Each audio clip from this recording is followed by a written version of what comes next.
What's up, guys? Today I sit down with our Beyond team, Josh and Michelle, and we talk a little bit about how our church can go beyond the walls of our church. And so remember, the goal of this podcast is that we can know Jesus better, and by the power of His Spirit, do better so we can be a little better.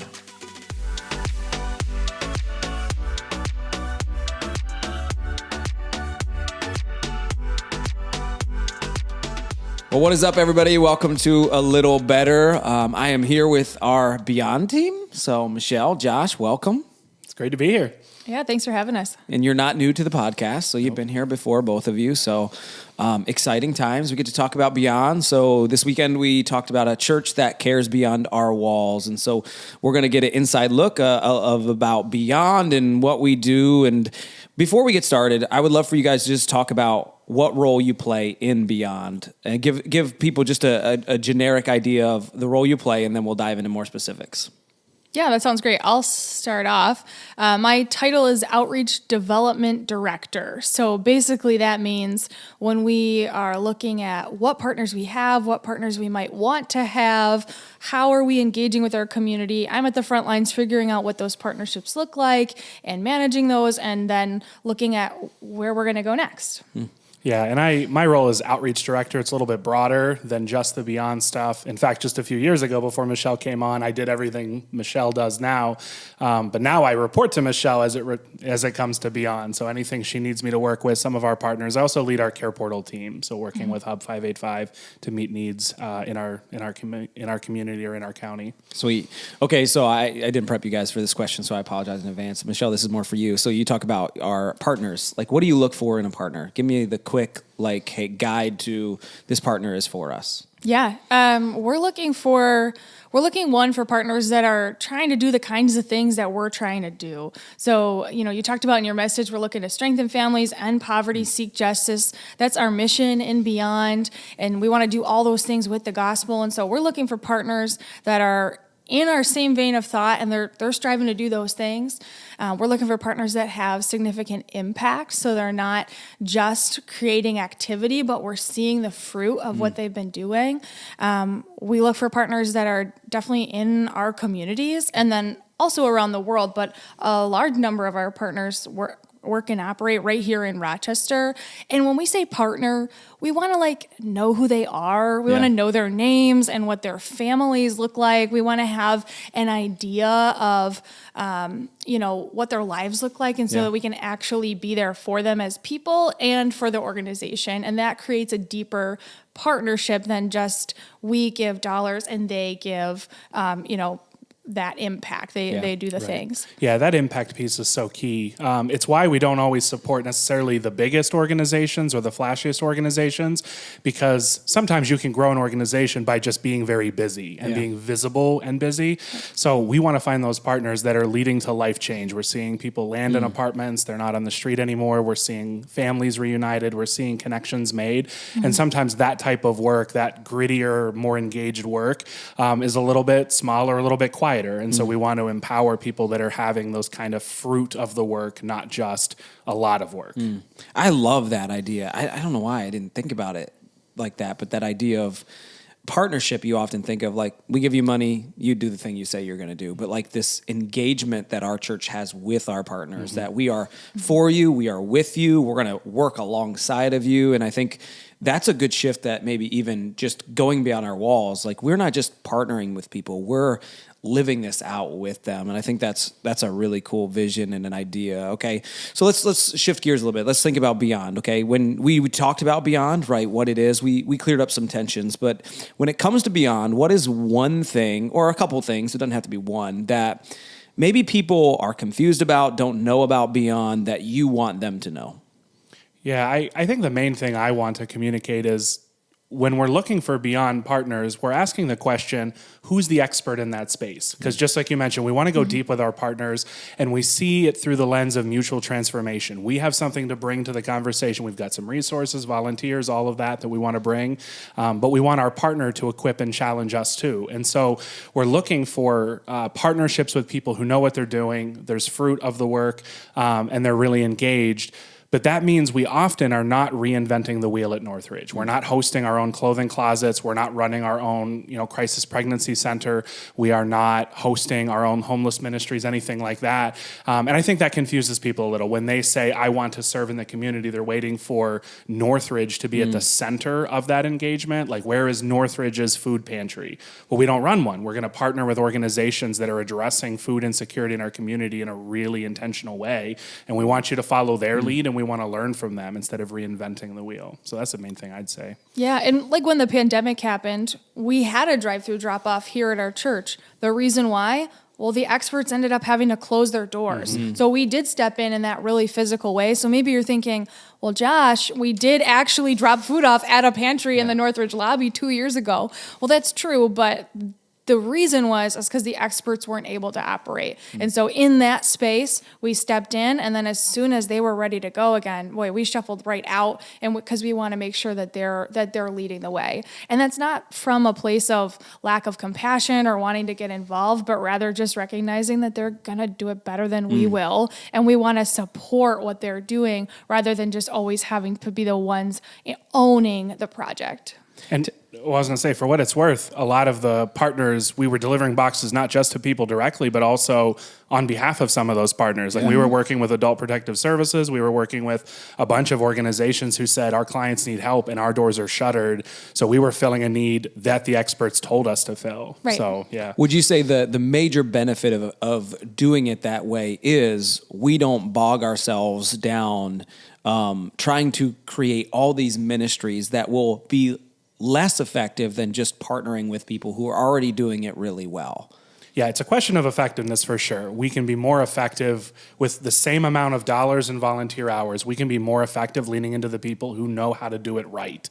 But not only that, it also reflects this idea of integral mission, that we want to be people who know the gospel and then live out the gospel in our community. And it lets the church focus on what is uniquely the church's role, which is to preach the gospel, to equip the saints, and then to be senders, to send us out to engage. And so you let these partner organizations shepherd us as we do that. And then those partner organizations are pointing people back to the church. As people engage, as they might accept Christ, as they take steps of faith, those organizations are saying, now we want to see you in a church community. It lets us go back and forth in a way that I think is letting the church be what the church should be. Yeah.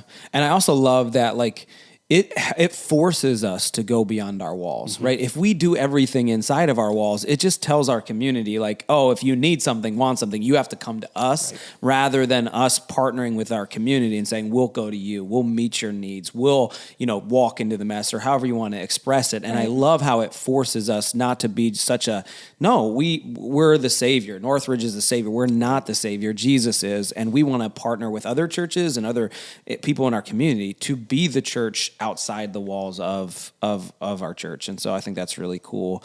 Okay, so speaking of beyond our walls, what I love about our church is I feel like, we want to be that church, and we are working hard to be that, right? One, just to brag on you guys work really hard to move our church into amazing things, to get beyond our walls. And so one, I'm very thankful for that. But talk to me about how you've seen success in that. Like, what are some things that you've seen God work in partners, or let's celebrate a little bit of how our church has gone beyond our walls. Yeah. One of the most recent things that we're just so excited about, the Care Portal reached a space where they met their 1,000th need. So 1,000 needs have been placed. And that's not just each need for one child. Sometimes there's a need that's for multiple kids, but 1,000 needs. And that's a need that's placed by a county caseworker. And then people through local churches meet those needs. And 400 of those needs have been met by Northridge Church. And just to give you even a broader scope, that's 10% of the needs that have been met in all of New York State have been met by Northridge Church. People on our Care Portal team. 6 counties, dozens of churches across New York State meeting needs, and almost 40% of the needs in Monroe County are met by Northridge, 10% of those needs met by Northridge across the state. Like, you can't overemphasize how exciting it is to be able to mobilize the largest Care Portal team in New York State. So. And, just to say something, like, that's amazing. But like, let's not be proud of Northridge Church. Let's be proud of like that we are achieving what God wants us to be, Yeah. right? That is the exciting thing, right? That we are being the church that was like the early church, right? They were seeing needs and they were meeting them. And I just think that's so cool. What else? How else have you seen God work in our ministries and beyond? Yeah. Just to sit there for just one more moment longer. One of the things Care Portal needs tend to be more physical. And so we're seeing the Hub 585 start to draw toward more of a mentorship model. And so they're expanding what people can do from meeting physical needs to also walking alongside people. That's so cool. And we're seeing people in our church signing up. They did one cohort of mentors back in the spring, and they're launching another one in the winter time.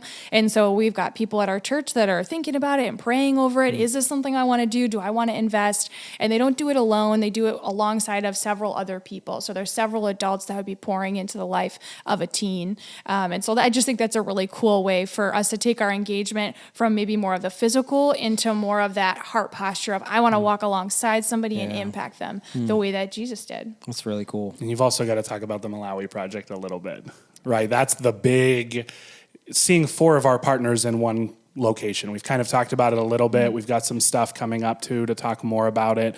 But in the country of Malawi, we are partnered with 4 different organizations that are on the ground working.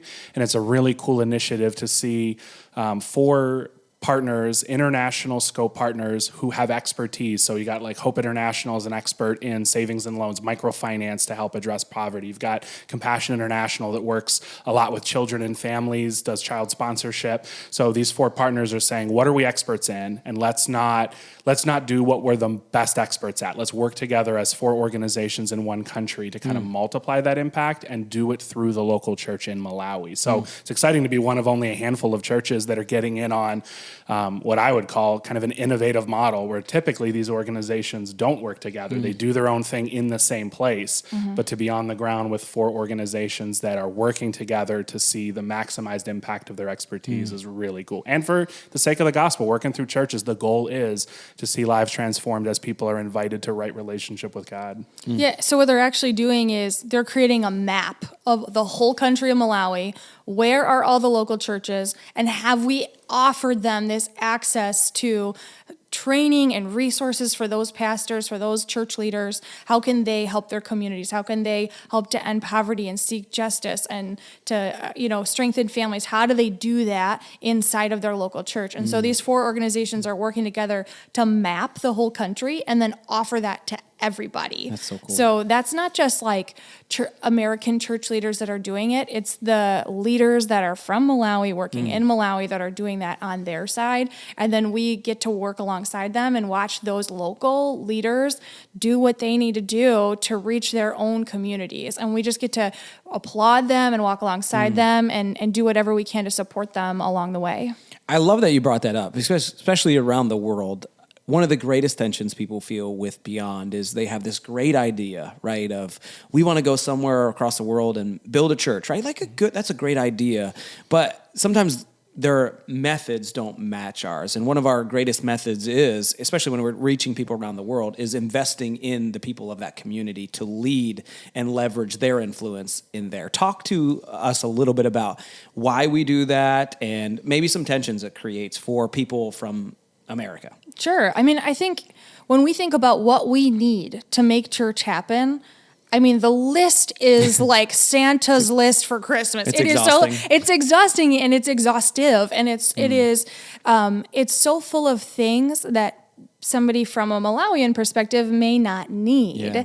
And so really the context of who the people are and how they live their life is critical to what they would want in a church. And so I went to Malawi back in May and I had the privilege of attending some local churches and they meet in small places, sometimes under a tree, sometimes there's a concrete building with some slits in the concrete that work as windows, and that's it. And they're not really seeking anything more. They don't need the the speakers and the lights and some of those things. Now, some in the city, they have a different perspective. They're living in a different area. So as you move around the country, what the local church needs looks really different. And it just brings to light the need for somebody from that country to be telling us what do they need to make their church a success. Not us looking over and saying, well, it looks like you don't have a coffee set up, and it looks like you don't have, speakers and lights and musicians up front in the same way. No, we gotta ask them, what do they need to make their church successful? What do they wish that they had? And allow them to have the agency to decide for themselves. What do they want to continue to grow in God and work through that as a church leadership board, just like we do. Yeah. Well, I think it would be shocking if someone from Malawi walked in my office and be like, let me tell you what your church needs. Right. But we do that so often on the opposite end of that spectrum. And I think I love that, one, not only are we investing in the community, but we're leveraging and growing leaders to lead their community and spread the gospel. That's what Paul did when he did missionaries, find leaders in that community who had influence and leverage that. So I think that's really cool. Talk to me a little bit about maybe where Beyond is going. Is there anything out there that maybe we're thinking about, dreaming about, something that you're like, you know what, we haven't hit this niche in whatever. Is there anything out there? I might be just asking the question and you're like, no, we feel really good about where we're at. You tell me. Well, I'll say, first of all, we like to walk slowly. Because once we're a partner with somebody, we want to be in with them for the long term. Love that. And so there's definitely all kinds of things that I see, and I'm like, we have to support. We got to get involved with this. And then I have to make sure that we're not working too fast and that we're not going to be overwhelming our ability to partner with people well. I want to be able to resource people with volunteers, with money, and with our time, our time, and so that's really important. There's definitely been. This is something that we're just thinking about, a desire to see us have something that would reach the community of Webster specifically. We have lots of partners that reach the area of upstate New York or greater Rochester area, but nothing that's specific to Webster. And so there's been some interest in that and just seeking out what could that look like. And so that's something that's like a horizon that I'd love to see us walk toward. That's awesome. I love that. Okay, let's shift gears and go more practical, right? So we've given people a glimpse of, how we think, the partners that we have, how we go about getting them. But I'm assuming there's people listening to this. There are. I know there are. How does someone Let's who hope is... so. Yeah, I know. Or this is honestly for waste. It's not. I promise there's people listening, we think. How do I go from someone who is like moved by Beyond to someone who goes beyond? Yeah, I think we so often think in terms of baby steps, right? Like a community group serves together one time, and that is a first exposure to a partner, or you try out a serving opportunity. And those are really incredible for getting some exposure. But I would encourage anyone to ask the question, what would it look like to have even a small rhythm of engagement with one of the partners? So find one of the partners and find that one stretching next step. It's not a one-off serving and then maybe you'll come back 6 months later, but what would it look like to serve monthly or bi-weekly? And think about how you can involve your family in it, right? What does it look like to go beyond the walls of my house, involve my whole family in it, get everyone involved in it? For us personally, we did that for 8 years as foster family, right? So that involved our kids getting involved as we fostered children. And then as we've wrapped up our foster journey, we stay involved with Hub 585 through Care Portal. So it's kind of a passion space that our family has had. And we've said, we want to keep giving. Now it's not like every day I'm doing that. I'm doing a little bit every week, but I'm a dependable volunteer in that space. And that's what a lot of our partners need. They love one-off serving opportunities for exposure, but ministry happens when people are boots on the ground week in and week out. And so when our partners have a few volunteers from Northridge that will show up weekly or monthly that they can expect to be there when things come up, when they head in a new direction or a project opportunity arises. They love having those kind of regular volunteers. So I don't want to scare anyone with, it doesn't have to be a massive commitment, but what would it look like to commit to something that's ongoing, not just a one-time serve? Well, isn't that the purpose of the exposure, right? The exposure is to get your heart excited, your passion thrive, to say, I want to commit to this, whatever that commitment is, whether it's once a month, once a week, every other week, it doesn't matter necessarily, but that exposure is to say, man, this is something God's putting in my heart to help out and go beyond our walls. Yeah, I like to think about it as almost building a culture in yourself or with your family of living justly, of thinking about how can I serve outside of just this little unit that I'm in, and we do that as a church, but building that culture just within yourself. And so that's not always action. Sometimes it's just what we consume or how we purchase, or what we do with our time, what we're willing to read. I think there's a lot about the culture of who you are as a person that leads you to deeper and deeper action. And so it's really about who we are becoming, right? Just like in a church, that we want to become a church that goes beyond our walls, but we want to be people also that go beyond, that think about how we can go beyond. And so I think it's really about just starting small. Culture is built slowly, right? So just building that culture in yourself and in your family of how you can be a people that thinks about the hurting, that thinks about people that are, in vulnerable situations, and then starts to take action steps as you hear about them. But you have to be listening. You have to be receiving updates or looking on people's, Instagram feeds, follow an organization that you kind of are excited about, so that it's always in front of your eyes. Because what we're looking at is what we're going to start walking toward and what we're going to start doing. So make it a part of just your regular rhythms to see it and to think about it. And that can help to build a culture. I love that. One thing that had moved my heart was just receiving the needs of Care Portal, right? It's amazing how or signing up for a newsletter and just reading what this ministry is doing and the things that they need. Over time, it just moves you to action, right? You got to read the email, right? You got to see the need, obviously. But just that small step begins the process of softening your heart to act, to move. And so maybe a small step for people who are, new to Beyond, sign up for, find that passion, that ministry, that partner that we have that is yeah, man, you know what? I want to get involved. Just sign up for that newsletter, sign up for Care Portal, see the needs, and then let that slowly move your heart to action. Okay. So we talked about the first couple steps. What are some bigger steps that people can take? Cause I know we have people in our church who are man, I'm in, I love Beyond, and I want to go even deeper. What does that look like? Yeah, I mean, the simplest thing is, where's your money at, right? Treasure moves ministries. When there's money involved, ministries have the capacity to expand, to grow, and to do deeper things. So maybe giving is an option. Yeah. I know there are a fair number of people that give to Northridge directly to the Beyond Fund, but what would it look like to become a donor or sponsor monthly with one of our partners, one that moves you and gets you passionate? That usually gives you a kind of fast track to inside conversations about what's happening. So maybe think about where your finances are.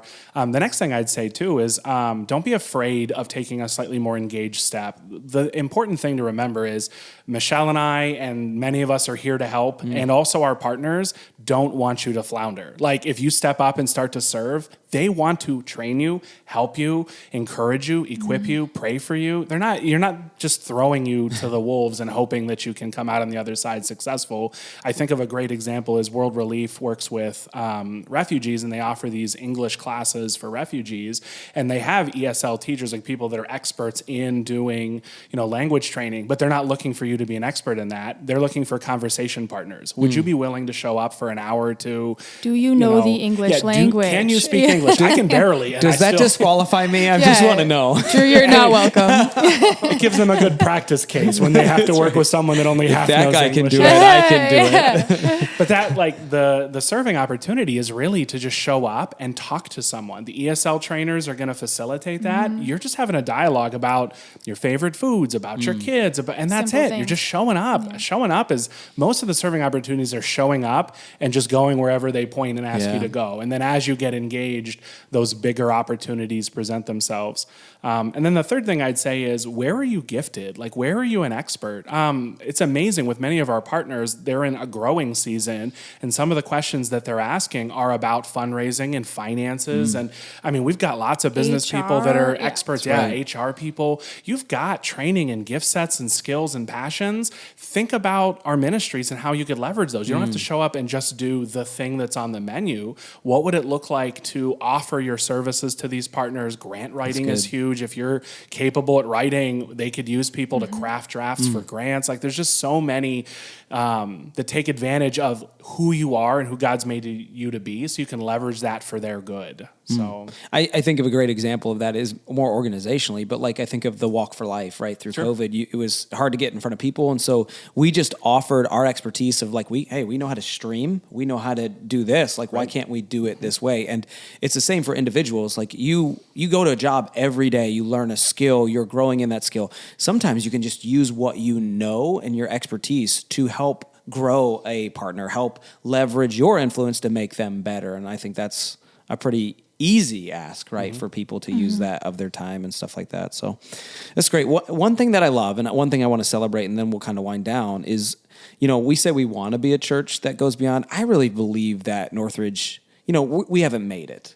But I am excited that we have people in our church that do care not only for the needs of our church, but for the needs of our community. And I would like to see us continue to grow that, for that to not just be a select few people, but our whole body saying, hey, what small part can I play? And so we got a couple minutes left. What challenge would you give to those people who are not yet a part of that?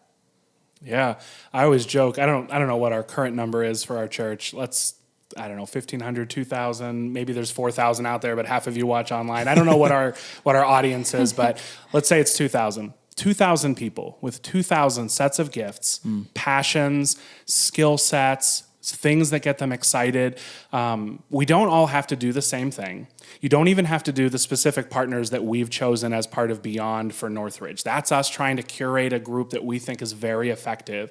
But what is it? What is your passion in your space? I would love to see 2,000 people mobilized weekly, monthly, whatever the rhythm that works for your family, but mobilized in our community. Just imagine, as one of the biggest churches in the Rochester area, that force engaged for good. We're spread out all over the place with where we live. So every neighborhood, every community, every ministry area, one person's passionate about fighting sex trafficking, another is, concerned with refugees or foster care. What if we were all engaged like that? Imagine the difference. I mean, every organization, the city, the county, everybody's desperate for a handful of people that will make a difference, because all we hear is the negative news stories. So just a handful of people mobilize. Well, what if the church was 2,000 people doing what we're passionate about in the community? Imagine the difference.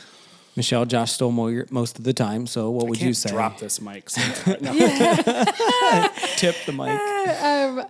I would just say, man, if you're not sure where to start, just start by listening. Just find a voice that you've never listened to before, and just be willing to sit and hear it. Find a pastor or find a church leader that looks different than you, is a different gender than you, is from a different denomination. Just be willing to listen and sit and hear, and be a little bit more open to what's going on in other people's stories. What's the story that God is writing for someone else? One example of that is, the Hub 585 had young teen authors write a book called The Voices of Hope, and you can purchase that book on Amazon. Go to Amazon, buy the book, and then read what is the story of a young teen that was in the foster care system in Rochester. What does that look like? Yeah. You can read their stories. Great advice. And I'm excited to see where our 2,000 people go from here. Let's go beyond our walls. Thanks for joining us on A Little Better.